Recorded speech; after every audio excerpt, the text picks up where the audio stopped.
نحمده ونصلي على رسوله الكريم اما بعد فاعوذ باللہ من الشیطان الرجیم بسم اللہ الرحمن الرحیم۔ ایک توبہ میرے اعمال نامے میں جمع نہیں ہو سکتی۔ میں محنت کر کر کے اپنی ہستی بھی مٹا دوں تو بھی ایک سجدہ اللہ کے حضور کر کے میں اپنے میزان کو وزنی نہیں کر سکتی۔ میں اب تسبیحات کر کر کے اپنے حلق کو خشک بھی کر لوں تو بھی کوئی ایک نیکی بھی میری بڑھ نہیں سکتی۔ اب تو فرصت ہی فرصت ہے نا، اب تو میں بہت کچھ کر سکتی ہوں، اب تو کوئی اور کام ہی نہیں میرے پاس، مگر اب وقت ختم ہو گیا۔ پہلے فرصت نہیں تھی مگر عمل کا وقت تھا، اب فرصت ملی تو وقت چلا گیا۔ اور اس زندگی میں کتنے مزے تھے نا، ایک نیکی کرتی، کوئی ایک نیکی بھی کرتی تو دنیا میں 10 گنا ملتی، اور آخرت میں یہاں پہ آ کے تو 70 گنا ملتی، اور 700 گنا ملتی، اور بے حساب مل سکتی تھی۔ اور آج میں منتیں کرتی ہوں، مجھے 10 نہیں، 70 نہیں، 700 نہیں چاہیے، مجھے ایک نیکی کا ایک اجر ہی مل جائے، میرے لیے اتنا ہی کافی ہے۔ مگر کتاب بند ہو چکی ہے۔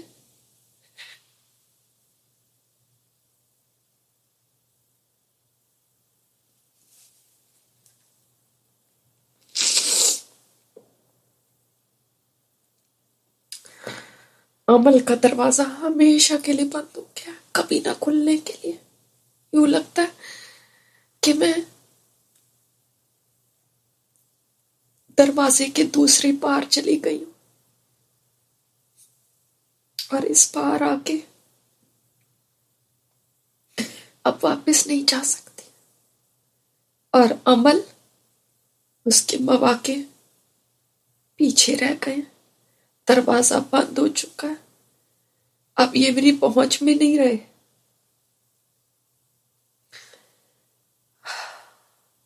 اب میں یہ مواقع لینا چاہوں بھی تو نہیں لے سکتی، اب میں اس پار نہیں جا سکتی۔ واقعی گیا وقت ہاتھ نہیں آیا کرتا۔ مجھے ہر وہ دن یاد آ رہا ہے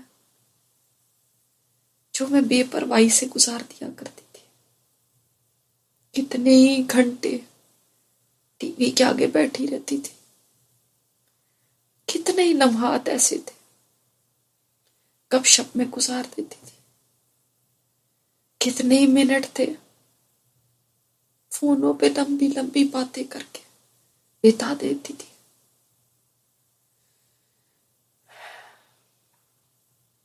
نیکیوں کے مواقع ملتے بھی تھے تو میں یوں ہی اتنی بے اتنائی برتتی تھی جیسے مجھے کبھی نیکی کی ضرورت ہی نہیں پڑنی، کبھی توجہ ہی نہیں دیتی تھی۔ کئی مواقع یا تو سستی کی وجہ سے گنوا دیے، یا توجہ ہی نہیں دی، یا بے فکری اتنی تھی۔ ظاہر ہے جب فکر ہی نہ ہو تو انسان یوں ہی جیا کرتا ہے، پھر وہ کہاں توجہ دیتا ہے، پھر وہ کہاں قدر کرتا ہے اس وقت کی، پھر اس کو کہاں وہ چانسز نظر آتے ہیں جو آج مجھے نعمت لگ رہی ہے، اس وقت کتنی بے قیمت لگا کرتی تھی، ورتھ لیس۔ جس وقت کو میں فار گرانٹیڈ لیتی تھی، جیسے کہ یہ عمل کا موقع، یہ چانس ہمیشہ یہیں رہیں گے، یہ کون سا مجھ سے چھننے والے ہیں، ایسا ہی تو سمجھا کرتی تھی۔ اف، میری قبر بڑی شدت سے مجھے پھر جکڑ رہی ہے۔ میں بہت سختی محسوس کر رہی ہوں، بہت تنگی۔ ابھی ابھی تو ان تانبے کے دیگچوں کے برابر بڑی بڑی نیلی آنکھوں والوں سے نجات ملی ہے۔ ان کی آنکھوں سے نکلنے والی چندھیا دینے والی چمک نے ابھی تک مجھے ڈرایا ہوا ہے، اور اب یہ ایک اور مصیبت۔ میرے قریب کھڑا ہوا میرا عمل بھی اتنا کمزور ہے کہ وہ بھی کچھ نہیں کر سکتا سوائے مجھے تسلی دینے کی اور میری تنہائی دور کرنے کی۔ میرا جسم اس جکڑے جانے سے ٹکڑے ٹکڑے ہو رہا ہے۔ ہائے، میں کس کو بلاؤں یہاں؟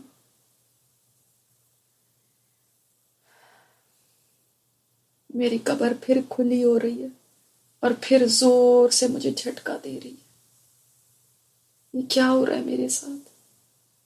خدا کے لیے کوئی مجھے بچائے۔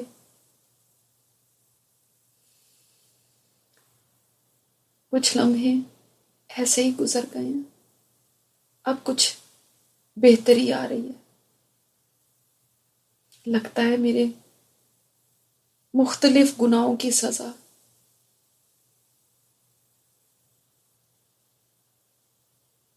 مختلف گناہوں کی سزا بار بار مجھے مل رہی ہے۔ یہ وہی سزا ہے، یہ وہی سزا ہے جو قبر سے ہی شروع ہو جاتی ہے۔ اگر یہاں یہ حال ہو رہا ہے تو سنا تھا قیامت کے دن تو عذاب بہت ہی سخت ہوتے ہیں، پھر وہاں کیا حال ہوگا؟ اب یہ کون آ گیا؟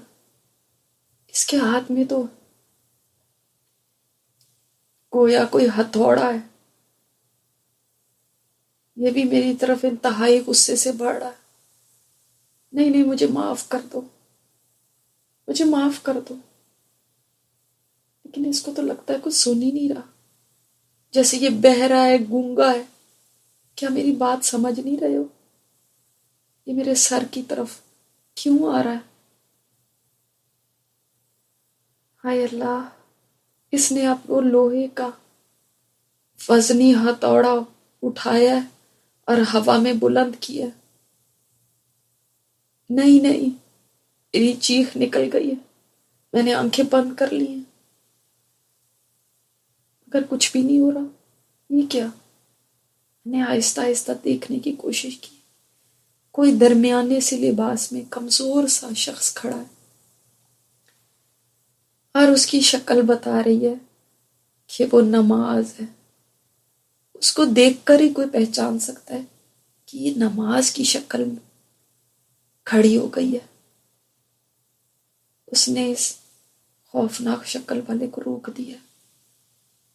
شکر ہے نماز، تو نے آج مجھے بچا لیا۔ ارے مگر میں کہاں بچی ہوں؟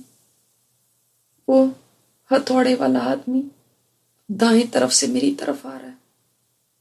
نماز، جلدی سے دائیں طرف سے جا کے مجھے بچاؤ۔ مگر نماز تو اپنی جگہ سے ہل ہی نہیں رہی۔ یہ کہاں بچا سکتی ہے؟ یہ اتنی طاقتور کہاں ہے کہ مجھے ہر طرف سے بچائے؟ یہ تو میرے سر کے پاس کھڑی ہوئی ہے، اس کی حفاظت کر رہی ہے۔ ہائے میرے خدایا، اب میرا کیا ہوگا؟ میں نے خوف سے ایک بار پھر آنکھیں بند کر لی، مگر اب کی بار بھی مجھے کچھ بھی نہیں ہوا۔ آنکھ کھولی تو کوئی کھڑا تھا، کہہ رہا ہے میں تمہارا روزہ ہوں، فکر نہ کرو، میں ادھر سے اس کو نہیں آنے دوں گا۔ میں نے ابھی سکون کا سانس لیا ہی تھا کہ وہ خوفناک فرشتہ، جس نے شاید سوچ لیا ہے کہ یہ میرا پیچھا نہیں چھوڑے گا، وہ اب روزے کے پیچھے ہٹانے کی وجہ سے دائیں طرف سے تو باز آ گیا، مگر بجائے واپس جانے کے اب دیکھو پلٹ کے بائیں طرف آ رہا ہے۔ ارے مجھے اکیلا کیوں نہیں چھوڑ دیتے؟ میرا پیچھا چھوڑ دو، نماز روزہ تم مل کے اس کو ہٹاؤ۔ مگر دونوں بے بس سے لگتا ہے، بے بسی سے مجھے دیکھ رہے ہیں۔ یہ اتنے مضبوط نہیں ہیں، کہ بائیں طرف سے بھی آ کے میری حفاظت کریں، اور یہ دیو جیسی مخلوق چلی چلی آ رہی ہے، خوف سے میری چیخیں بلند ہونے لگی ہیں۔ اگر وہ مسلسل میرے قریب آتا جا رہا ہے، میں نے چاہا ہے کہ میں بھاگ نکلوں، مگر میرے پیر میرے ساتھ نہیں ہیں، اور کوئی جائے فرار نہیں ہے یہاں سے۔ اتنے میں مجھے کوئی خوبصورت چمکتی ہوئی چیز دکھائی دے رہی ہے، کوئی چمکتی ہوئی چیز آ رہی ہے، اور اس نے آ کے اس خوفناک شکل والے کو پیچھے دھکیل دیا۔ کہہ رہی ہے میں تمہاری زکات ہوں، لو اب یہ یہاں سے ہٹا ہے تو میرے پیروں کی طرف چل دیا، یہ بھی کوئی سمت نہیں چھوڑا کہ جہاں سے نہ آئے۔ لگتا ہے کہ بس بہانہ ڈھونڈ رہا ہے، کسی طرف سے اس کو راستہ مل جائے، کہیں سے اس کو موقع مل جائے تو اپنا ہتھوڑا مجھ پہ برسا دے۔ جس کو یہ ہتھوڑا پڑ جائے اس کو تو کبھی ہوش نہ آئے گا۔